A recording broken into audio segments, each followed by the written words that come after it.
25 अप्रैल 2024 हसन कर्नाटका में कई सारे जगहों पर आप देखोगे तो पेन ड्राइव्स जो हैं वो फेंके गए थे और इसके बाद में उन पेन ड्राइव्स को जब लगाया गया सिस्टम में तो फिर उनमें 2900 से ज़्यादा सेक्सुअल वीडियोस देखने को मिले।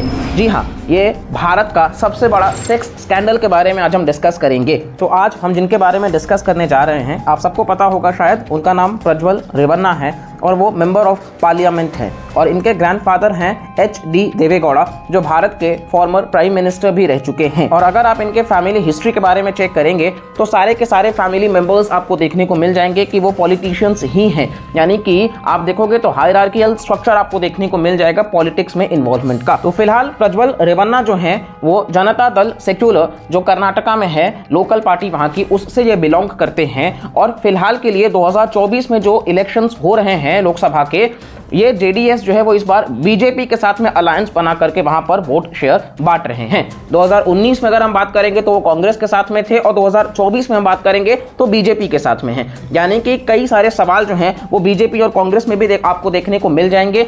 तो यहाँ पर हम डिस्कस करेंगे इस वीडियो में काफी इंटरेस्टिंग और इन्फॉर्मेटिव वे में। और यहाँ पर हम सिर्फ बीजेपी और कांग्रेस की बात नहीं करेंगे या सिर्फ प्रज्वल रेवन्ना, या इसके पहले हम सबको पता है कि TMC पार्टी में शेख शाहजहां जो है वेस्ट बंगाल में किस तरीके से, हम सबको पता है, हमने चैनल पर वीडियो भी करा है संदेश खाली वायलेंस को लेकर के। तो ऐसे इंसिडेंट्स जो हैं हमारे देश में जो निकल करके आते हैं, तो इन टॉपिक पर भी हम डिटेल में डिस्कस करेंगे कि डीक्रिमिनलाइजेशन ऑफ पॉलिटिक्स। ठीक है, तो वीडियो काफी इंटरेस्टिंग और इन्फॉर्मेटिव होगा।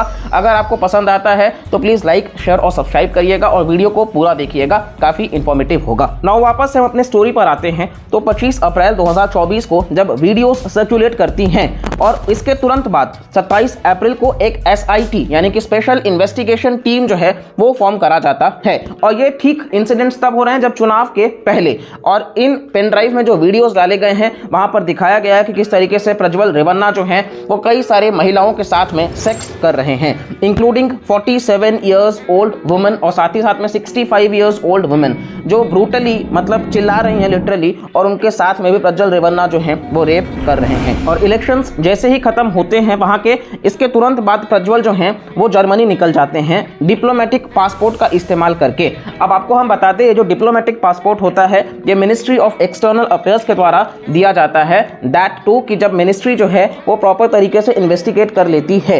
हालांकि जब मिनिस्ट्री से पूछा गया तो उन्होंने डिनाई कर दिया कि हमने कोई डिप्लोमेटिक पासपोर्ट इशू नहीं करा है प्रज्वल रेवन्ना को। और प्रज्वल रेवन्ना को ब्लू कॉर्नर नोटिस भी जारी कर दिया गया है इंटरपोल के द्वारा। ये इंटरपोल जो है वो इंटरनेशनल पुलिस ऑर्गेनाइजेशन है जिसका हेडक्वार्टर्स आपको लियोन फ्रांस में देखने को मिल जाएगा। अब यहां से आप देखेंगे तो कहीं ना कहीं पॉलिटिक्स चालू हो जाता है, जहां पर कांग्रेस जो है वो बीजेपी को टारगेट कर रहा है कि ऑलरेडी मणिपुर में इस प्रकार की घटनाएं देखने को मिली थी और अब यहां पर वापस से बीजेपी उस पार्टी के सदस्य को चुन करके लाता है जो ऑलरेडी महिलाओं के साथ अत्याचार कर रहा है और उनके मान सम्मान को ठेस पहुंचा रहा है। जबकि बीजेपी का यह कहना है कि भाई प्रज्वल रेवन्ना के जो वीडियोस हैं उसके बारे में उनको पता नहीं था, पहला चीज। दूसरा चीज है कि ये इंसिडेंट्स तब हुए थे जब कांग्रेस के साथ में वो अलायंस में थे, यानी कि एक दूसरे के ऊपर सिर्फ वो आरोप प्रत्यारोप कर रहे हैं। इसके तुरंत बाद आप देखेंगे तो JDS चीफ जो हैं उन्होंने कहा है कि भाई अगर ये जो बातें कही जा रही हैं, वहाँ की महिलाएं जो निकल करके आ रही हैं और प्रज्वल रेवन्ना के खिलाफ उन्होंने जो केस लॉन्च करा है, अगर ये बातें सच निकलती हैं तो फिर उसके खिलाफ कार्रवाई की जाएगी। आलम तो ये रहा है कि प्रज्वल रेवन्ना जो है उनके घर में जो मेड काम करती थी फीमेल, वो तक भी कहीं ना कहीं असुरक्षित महसूस करती थी।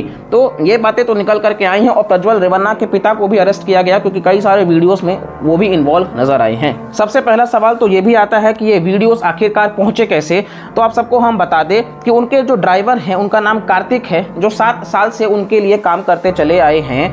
तो उनको मतलब ये माना जाता था कि ये फैमिली के इतना ज़्यादा नज़दीक थे रेवन्ना फैमिली के कि उनको एक सदस्य माना जाता था, उनको सब कुछ पता होता था, इंक्लूडिंग कार्तिक जो हैं उनको मतलब प्रज्वल रेवन्ना का अगर लैपटॉप या स्मार्टफोन का पासवर्ड से लेकर के एवरीथिंग उनको पता होता था। तो ये बताया गया था कि उनके फ़ोन से जो वीडियोस शूट करे गए थे, तो जो कार्तिक हैं वो वीडियोस को कॉपी कर लिए थे और वो एक पेन ड्राइव में सेव करके खुद के पास रख लिए थे।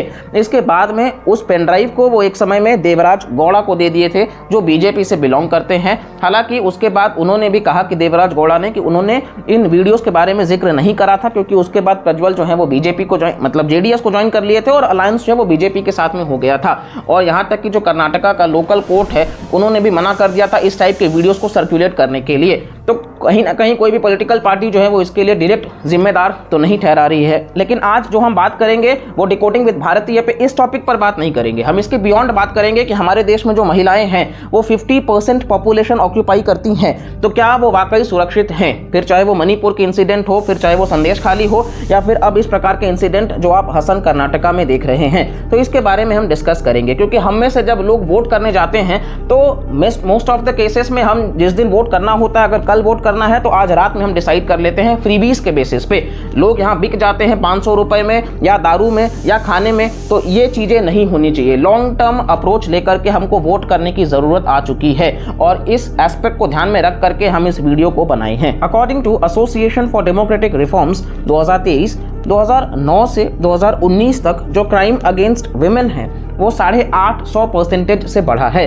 और अगर हमारे देश के जो लॉ मेकर्स हैं वही लॉ ब्रेकर्स होंगे तो फिर हमारे पार्लियामेंट और डेमोक्रेसी का आप समझ सकते हैं कि क्या हाल होने वाला है। 2019 के लोकसभा इलेक्शंस में अगर हम देखें तो 150 से ज़्यादा एमपीज जो हैं उनके खिलाफ क्रिमिनल केसेस जो हैं वो पेंडिंग हैं। अब अगर आप देखोगे तो जब तक किसी भी एमपी या एमएलए के ऊपर केस कन्विक्टेड नहीं पाया जाता है तब तक उसको डिस्क्वालीफाई नहीं किया जाता है। ये एक बहुत बड़ा लूपहोल है, क्योंकि हमारा जो जुडिशियल सिस्टम है आप सबको पता है कि पेंडेंसी ऑफ केसेस कितना ज्यादा है। तो मान लेते हैं कि अगर कोई एमपी या एमएलए गुनहगार है भी तो जब तक वो कन्विक्टेड नहीं पाया जाता तब तक वो आराम से चुनाव लड़ेगा और चुनाव जीतेगा। क्योंकि ऐसे लोग जिनके ऊपर कहीं ना कहीं आप देखोगे क्रिमिनल चार्जेस हैं, बहुत हाई प्रोबेबिलिटी होता है कि वो जीत करके आते हैं। और इसी वजह से पॉलिटिकल पार्टीज जो हैं वो इनको अपना टिकट्स आराम से देते हैं, क्योंकि ये वोट शेयर बढ़ोतरी करेंगे।